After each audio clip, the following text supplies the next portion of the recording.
Now, we're going to talk about a very, very fascinating topic, and that is the future of media delivery and what happens when we live in a post-convergence world, which is coming very, very soon. So I would like to introduce my colleague and friend and Mr. Content himself, Rahil, to the stage, who's going to moderate this panel. Please give him a round of applause.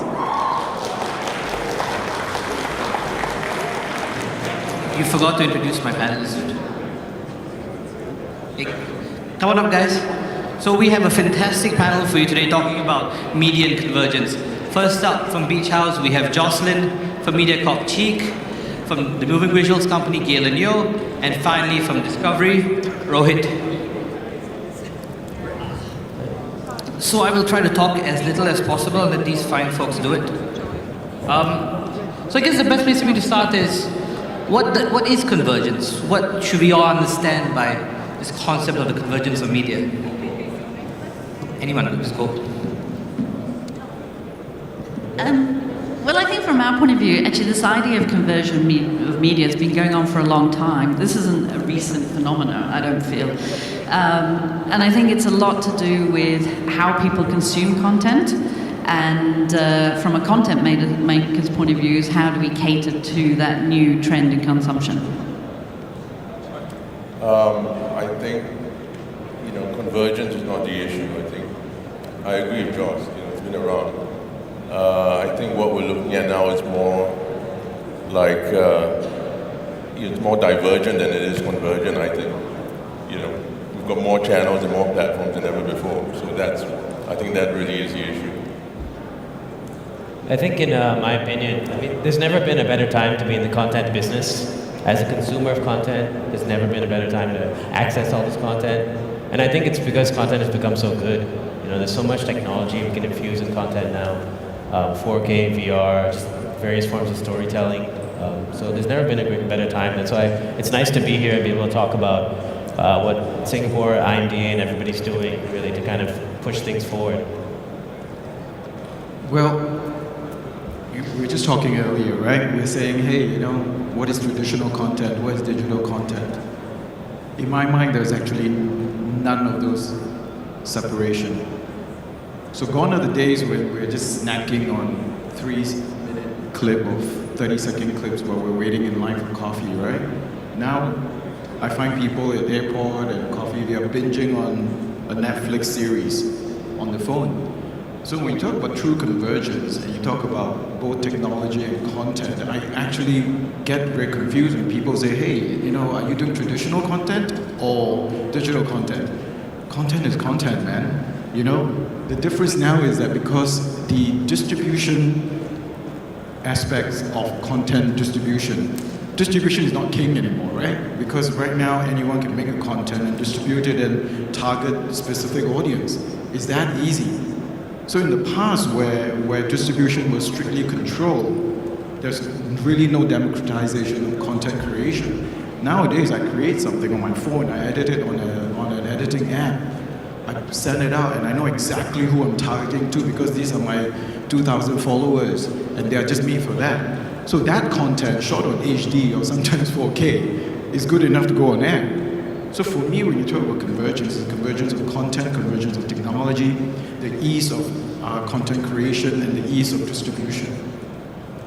So would you say that the immense amount of channels, the immense amount of data that we get from sources, has it made your job easier or has it made it harder?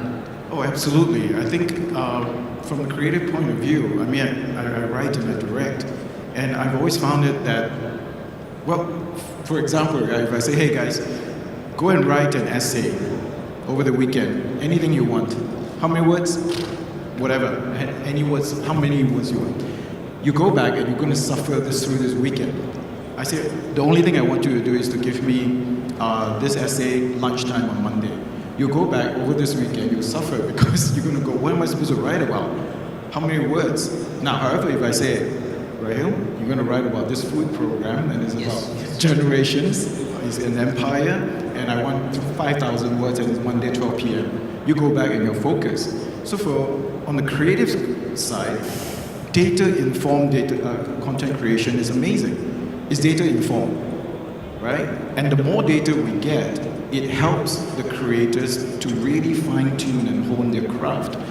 And then you take a lot of the subjectivity out of it too. Of course, you're going to push for the content you believe in, but then the data allows you to make some very objective decision. Again, those are data to me are kind of lampposts that allows you to see different options. And ultimately, we as content creators still have to make the decision. But do you think data is killing creativity? Well, we were just talking about this earlier. No, not at all, actually, Joss. Because I do think that data helps us.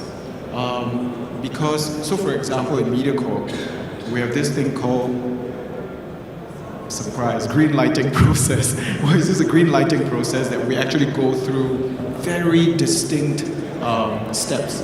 First of all, you do a brainstorm, you come up with a concept, you test it with this group, Consumer Insights and Analytics.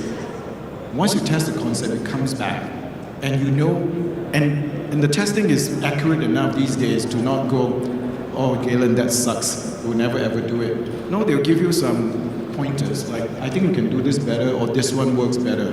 Or if you have a combination of hosts, then you can actually test out the combination of hosts and see which one works better, who works better. So in that sense, your original concept must still be there, it still must be strong. In fact, now it has to be even stronger. So in my mind, that actually helps us fine-tune the concept and make it more targeted and more specific to the consumers.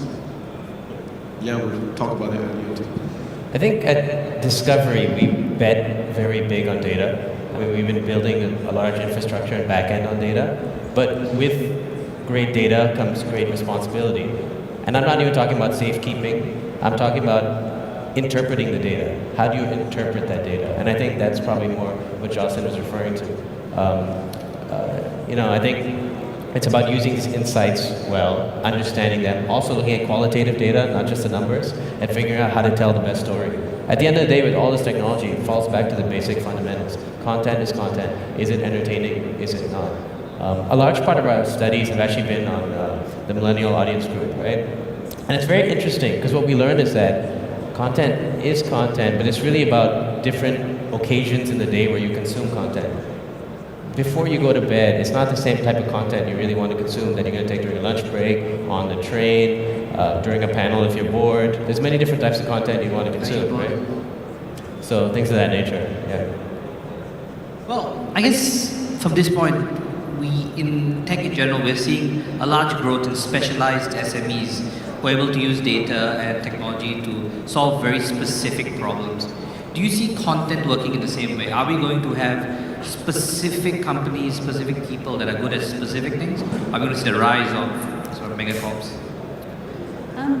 I think, from our point of view, we've actually always worked with our partners, whether it's a channel like Discovery or a brand, and we feel even though there is access to all this data, from our point of view, we've actually always worked with the partners who know their audience. So I think at the end of the day, it does come down to who the audience is. And in terms of creating niche content, I think in general, no, it won't. But I think what it does open up is the fact that as a company, we can go into different areas. So for example, we might move into education content, which is not something we've traditionally done. So we see it actually as more an opportunity creator rather than something that's going to restrict us. I think that, what technology has done, besides giving us an explosion of choice, reduced attention span, people want it now, they want it immediately, and they can get it immediately. So I think what the impact is content doesn't change, but I do agree that people can find what they want to watch rather than what they're being told to watch, which is the generation that we grew up with. And but I think essentially good content is an emotional engagement. People watch to get their buttons pressed, and that's the key. So I think that is not going to change. And I think that the bigger problem or the bigger challenge for media platforms will be most people don't really, younger generation, they don't care where they get their content. They just want to watch what they want to watch. So I think that brand building exercise is going to be tricky. But I also think, it's going to be more an issue of discoverability. How do we find stuff that we want? And also, attention span. you know. And so these are things that we as content creators, in discussing things with platforms, we have to think about now as well. You know, it's not just about, oh, let's just create a show that we like. But as you can see, you know, with more data coming in, more analytics, you know, these things all play a factor. Actually, that's a good question. Because, yeah, the personalization of our lives, you find yourself, everything is personalized, your homepage, whatever you're consuming right now in terms of content. So, for example, if I don't like cricket, and I like cricket, for example, if I don't like cricket, I would never ever need to see cricket news anymore. Because right now it's so personalized. It's not like I have to flip through the newspaper because I like rugby, I'm looking for the rugby news, and then I see cricket. And I say, oh, okay, yeah, it's India versus Sri Lanka, or it's another test series. I would never ever need to see that anymore, which basically means that if I need a certain content, I know exactly where to get it and how to get it and when to get it. That's all I'm focused on, right? So then there is going to be a rise of content creators who specialize in those kind of content. And you're seeing that. And when we go out to commission programs, there are just some companies which are really good at doing that, and they're really focused on that. So prior to joining Mediacorp, I was at Scripps, and I was running the food channels, so Food Network and Asian Food Channel. And you know exactly who has really moved to a specialization in that. And there are going to be some content creators who are still trying to do across the board. But then we gravitate towards those who are specialized in it, or moving with the times, very quickly changing the way. We were just talking about this earlier. Food porn is just going to take up 80% of any food show now. The 20% is just presenter links or whatever it is, because that's how food program is gravitated towards. Now, even in terms of scripted content, I'm starting to see people going a very specific genre, because in some of these columns, in some of these silos, the market is actually huge enough for a lot of these content companies and content creators to just live there and make a decent living out of that and be super good at that. And you know what? Increasingly, I do think that as content creators, we might be in that kind of situation. So I guess all the rage now is video streaming, you know, Netflix, Hulu, that kind of thing. So I guess this is more for Rohit and Cheah, but as legacy operators, I mean, how do you see yourself fitting into this demand for on-demand video? Well, I think that Discovery's always been in a unique position, that we've always invested in technology, we've always invested in data and things of that nature. I mean, we're one of the first to 4K, VR and such, so we're always constantly adapting and trying to do things. I think what a lot of the new players are learning, and you'll see this, and it's a painful lesson to learn, is that it really, at the end of the day, and I hate to harp on it, it's all about the content. You need to be able to make relevant local content that works for people, right? And I think that in the beginning, it was about accumulation of hours. A lot of people are saying that it's not about the hours, that's not driving consumption. It's really about that killer content. I think that's why we've been investing quite heavily in making local content. You know, in February, we announced we're doing 16 shows this year, which is a very, very large number for an international network here. We might be doing more than everybody else combined. And to be honest, I think that a key aspect there is, again, the data. I'm able to go to my bosses and say, these are the ideas, we think they might work. They're all educated guesses, but based on the most insights we can get. But yeah, I think it's about that. I don't know what Cheah thinks. No, I do agree with you. Data really helps us. I think in the larger scheme of things, Mediacorp is actually in a very fortunate position because we have multiple platforms. And I just talked earlier about how our lives are pretty siloed. And I remember launching HGTV when I was at Scripps. Some of you guys worked with me then. And never in my life as a head of marketing then, at a certain point I thought, we're going to use bus ads. Now, nothing against buses, I love buses, I take them. But we're like, really? In this day and age, you're using bus ads? But then it's quite clear, if you're not out there almost carpet bombing the market with awareness, and you need to be everywhere, bus stop ads, radio, television, nobody can see you. If you think, oh, I'm just going to cut a few more trailers on the channel in a cable environment, that's just not enough because you really need to break through that silo. So in the larger scheme of things, in Mediacorp, we're fortunate enough to have radio, television, bus stops ads, television, and increasingly toggle. That's where quite a lot of our investments are going into. And going back to Rohit's point, yes, the amount of data is coming in, and it's not only from GFK, but it's from social media platforms, from Toggle Analytics, from our consumer insights and analytics team. So the deal is I think the legacy of traditional media owners are not sitting back and just taking it, right? Everyone is going out and see what else we can do. But again, going back to what you said, never been a better time to be a content creator, because ultimately whatever happens, like for example, Netflix, iFlix, you say, oh, they're competitors. I'm like, dude, our competitor is global. Everyone is a competitor. It's a competitor. We're competing for your free time. We're not competing for your times watching content. It's leisure option. So for us, iFlix and Netflix, while they're competitors, they're also partners. So last December, Netflix just bought close to 600 hours of a Chinese drama series. So I think if you are a content creator, you own the rights, though you have to own all the rights, and you're free to monetize it. I think it's a sweet time. And the best thing to do for content creators is that you really need to make your content pop, because that's the only way to stand out, and using data and all the information that you get will help. Yeah, and it's a great point, because from our perspective also, right, I never use the word competition. I honestly do not see anybody new in the market as competition. It's all opportunity. We have a vast library of great content.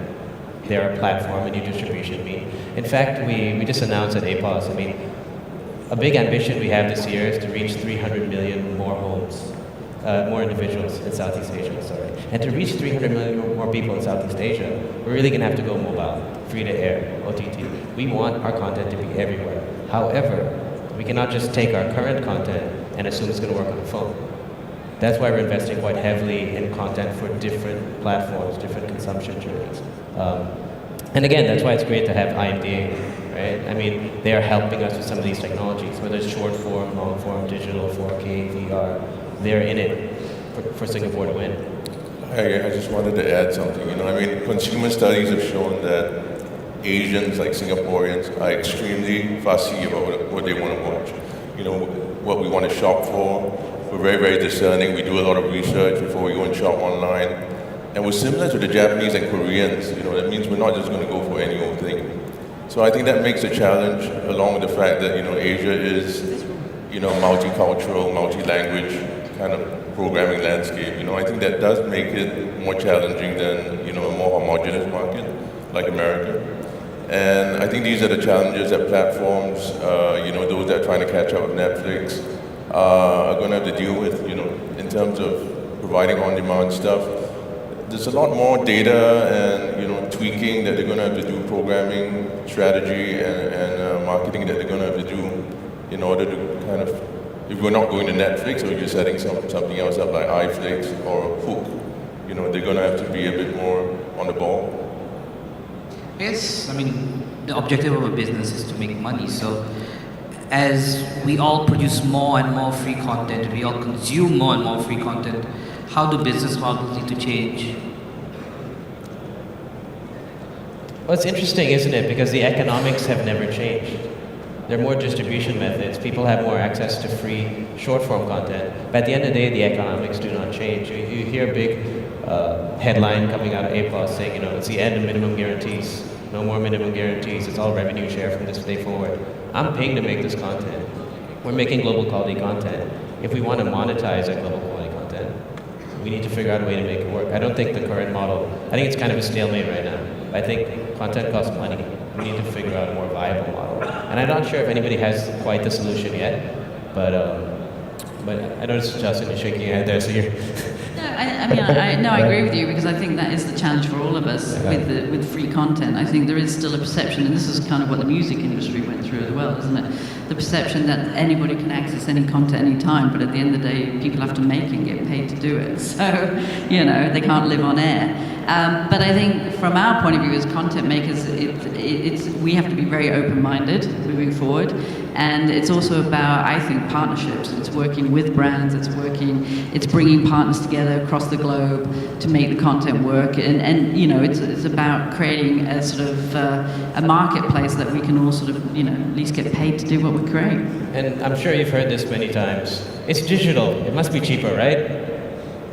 The cameraman still costs the same amount, whether he's making a digital piece or a drama, same amount. You know, it's a good example of the music industry, and I think we can learn a lot from that. So, I was working with MTV then, and I remember going up to one of the music label guys, and somebody I respect a lot, and he's the older guy, and he's been in the industry for a while, quite a legend. I remember whipping out my really high-tech Nokia phone, and I say, hey, you know, what do you think, you know, what is your digital strategy moving forward? What's your online strategy at that time? And he looked at me and said, Cheek, you silly young person. Of course he didn't say that, but I can read it. I was younger then. And he said, nobody is going to watch or download anything from the phone. That was not 30 years ago. That was like 12 years ago or 15 years ago. So his point then is nobody's going to do that. And then there was this explosion of piracy and whatever is available. But more than anything, I think they've kind of cracked it, right? Now you've got subscription streaming services. Previously it was selling singles. So they got it. They're like, oh man, you know, this is not going to work, because if we don't make it as easy as possible, as good as possible, whenever people want it, however they want it, then there's a problem. So, and I think in terms of content business, it's the same, right? So either we customize the content, but more importantly is to make it available when people want it, how they want it, and on whatever devices they want it. Now, but ultimately, the music industry still needs to make good music, right? And we still need to make good content. And I think that's the key differentiation. If we start saying, okay, yeah, it's everywhere, you know, look, like Rohit said, people still will pay for content. As long as it's available, it's not crazy expensive, and it's good. Otherwise, you know, we're all going to be we have to rethink what we do. And the economics, I mean, traditionally, right, say with the international players, it's been a lot of ad-funded content, right? It has to be arbitrage, riskless profit, right? And that's the only way content gets made. Obviously, that's not a very healthy ecosystem. So this year, with I mentioned we're making 16 locally based productions, right? None of them are ad-funded.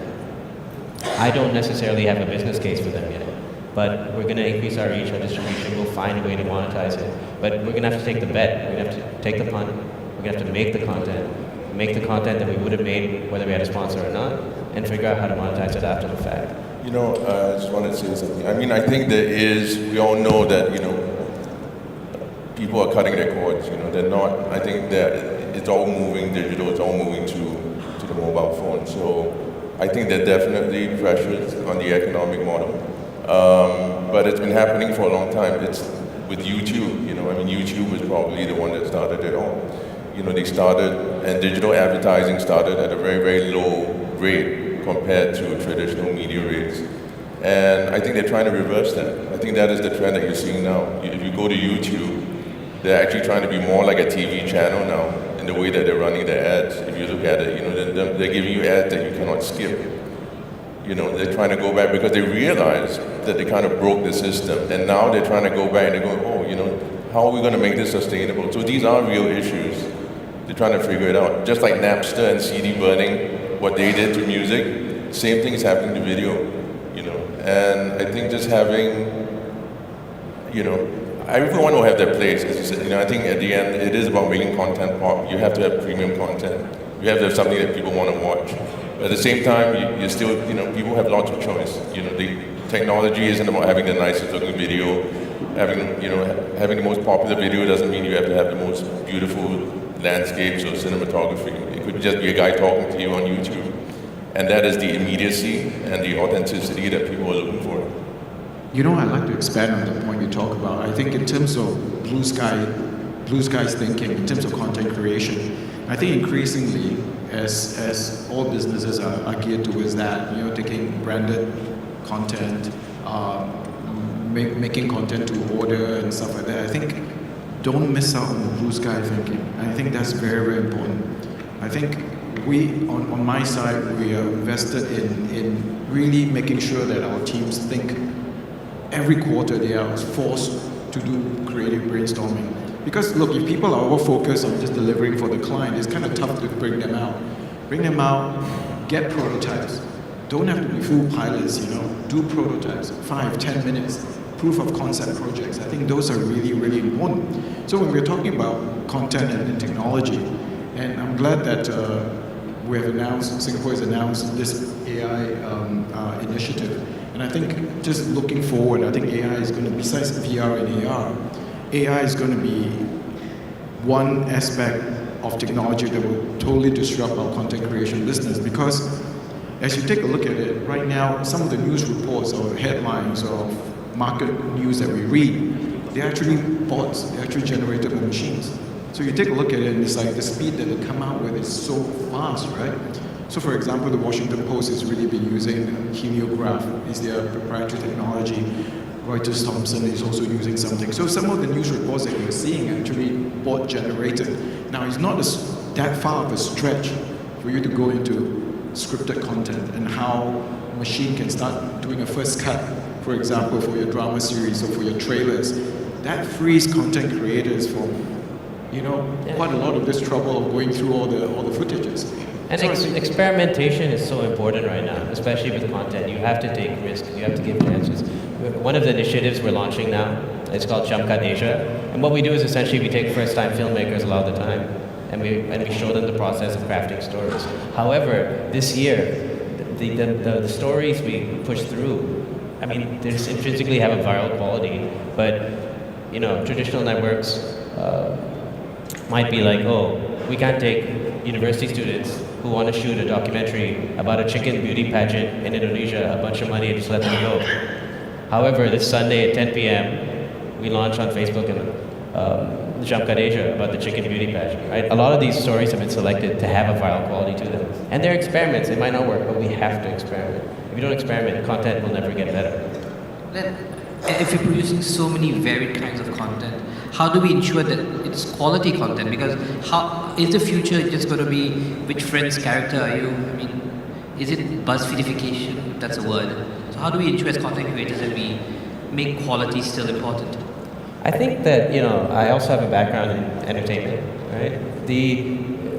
If you look at even the US studio system, how many pilots does the US make every year? How many of them, and I used to have to watch all of them for work, and you watch it, and some of them you look at and you think, how did this even get made? This is not real. The greatest studio system in the world, supposedly, the American system, still can't make hits. It's about experimentation. There's no guarantee, but you have to put your eggs in many baskets, try different things. That's how the best content comes about. I don't think you can manufacture, per se, great stuff. I really think it's about taking these risks, betting big on the right ideas. But you have to bet big, right? You can't half it.